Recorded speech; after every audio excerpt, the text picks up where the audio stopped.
Hey, y'all, it's your favorite remodeling truth teller, Roger Smith, and today's show is called How Do I Avoid Contractor Price Increases After a Project Starts? Ah, the dream. Starting a remodel with a budget as solid as grandma's favorite casserole. But then, out of nowhere, the prices begin to rise and you're left scratching your head wondering what happened. How do you keep those dreaded price hikes at bay once the project's underway? Fear not, because I've got the blueprint to safeguard your wallet like a loyal hound guarding a bone. First things first, crystal clear contracts. Before a single nail is hammered or a paintbrush dipped, you need a contract as detailed and airtight as a submarine hatch.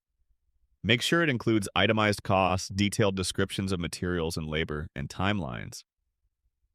Y'all, I can't make this stuff up. An ambiguous contract is an open invitation for budget bloating. If it's not in writing, it's not real. Next on our list, we have communication. Set the tone early with your contractor. You want updates as regular as your morning coffee, folks? Insist on weekly meetings to monitor progress and address any issues that arise before they snowball into expensive disasters. And I see you over there ignoring contractor red flags. We need to talk. If your contractor's evasive now, imagine what they'll be like when things get tough. Consider locking in material prices up front, too. The cost of materials can sometimes waltz around like they're on the trading floor of the stock exchange.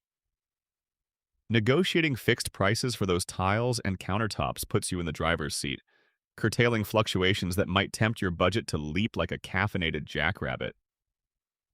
Now let's discuss change orders, that sneaky culprit of cost increases.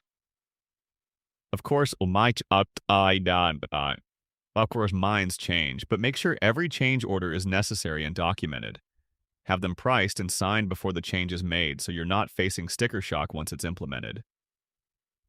And here's a golden nugget: contingency funds. Allocate around 10 to 15% extra in your budget for unexpected surprises. It's your financial airbag, inflating only when needed and ensuring any hiccup feels like a speed bump rather than a mountain. So, armed with these strategies, you can steer your remodeling project through choppy financial waters, keeping costs steady from start to beautiful finish. This has been Roger Smith with the Phoenix Home Remodeling Show. Until next time, keep dreaming bigger. And remember, if your remodel feels stressful, it's not you, it's your contractor. Later, y'all.